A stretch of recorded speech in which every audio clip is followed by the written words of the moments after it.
दिव्या तुम बिल्कुल भी टेंशन मत लो, भैया ना जल्दी ठीक हो जाएंगे। पता है दिव्या, तुम्हारे जैसी पत्नी ना भगवान सबको दे, जिसने मेरे बड़े भाई का ऐसे ख्याल रखा जैसे कि उसका बड़ा भाई हो। मैं तुम्हारा ये एहसान ना कभी नहीं भूलूंगा। अरे नहीं प्रिंस, इसमें एहसान की क्या बात है? तुम्हारे भैया मेरे भैया एक ही बात है ना। मैं तो ये बोल रही थी बस तुम भैया को किसी भी तरीके से ना जल्द से जल्द ठीक कर दो, है ना। हाँ दिव्या, जिस हिसाब से तुम केयरिंग कर रही हो ना भैया की, उस हिसाब से तो मुझे यही लग रहा है कि भैया आजकल में ही डिस्चार्ज हो जाएंगे। दिव्या, मैंने ना रिसेप्शन पे एक दवाई का पर्चा दिया था, दवाइयाँ अभी तक आ गई होंगी। तुम दवाइयाँ ले आओ, मैं भैया की ड्रिप वगैरह चेक कर लेता हूँ। बिल्कुल, अभी ले आती हूँ। हाँ तुम ले आओ। प्रिंस, अरे भैया क्या हुआ, आप ठीक तो हो? 1 मिनट रुक जा प्रिंस, मैं एकदम सही हूँ। हाँ, और मैं तुझे ये बताना चाहता हूँ कि देख, बहू ने देख इसमें कुछ मिला दिया है, इसलिए मैंने ड्रिप रेप हटा दी।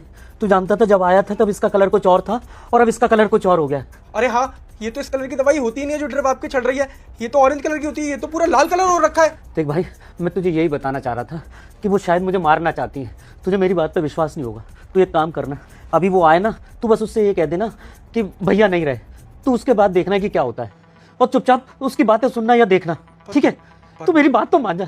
हाँ भैया, मैं मान रहा हूँ आपकी बात, पर दिव्या तो आपकी इतनी केयर करती है, और ये सब दिखावा है बेटा, सब दिखावा है। तू मेरी बात मान छोटे भाई, एक बार मेरे कहने से ऐसा कर ले। भैया रुको, दिव्या आ रही है, जल्दी लेटो आप। चल।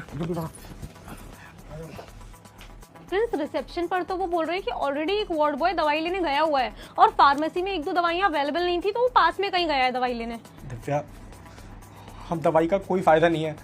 जब तुम यहाँ से गई थी ना, उसके बाद मैंने पल्स मीटर लगाया भैया की उंगलियों पे, मैंने देखा कि भैया की पल्स ही नहीं आ रही है। पल्स नहीं आ रही है?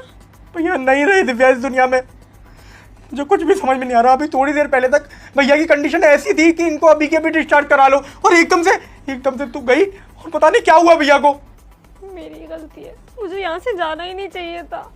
भैया से मैं इतनी ज़्यादा कनेक्टेड थी। तुम तो पूरे दिन यहाँ पर हॉस्पिटल में रहते थे, पर घर पे बड़े भाई की तरह भैया ही रहते थे मेरे साथ। वो हर काम के लिए मुझे बोलते थे, इसलिए उन्होंने शायद मुझे कुछ बताने की कोशिश भी की थी, पर मुझे समझ नहीं आया, बोल नहीं पा रहे थे ना, शायद उन्हें तकलीफ हो रही होगी। दिव्या, मैं नीचे जाके भैया के डिस्चार्ज पेपर रेडी कराता हूँ, उनका डेथ सर्टिफिकेट भी बनवाता हूँ। तू जब तक यहीं रहना। हाँ ठीक है, जल्दी आना। गया बेवकूफ, इसको लगता है कि इसका भाई इसलिए मरा है क्योंकि उसकी तबीयत खराब थी। रुको, अल्लाह को चाहने वाले हाजिरी लगाओ, तुम्हें सौगंध है अल्लाह की, ऊपर से फरमान आया है। जल्दी से चैनल को लाइक सब्सक्राइब करो।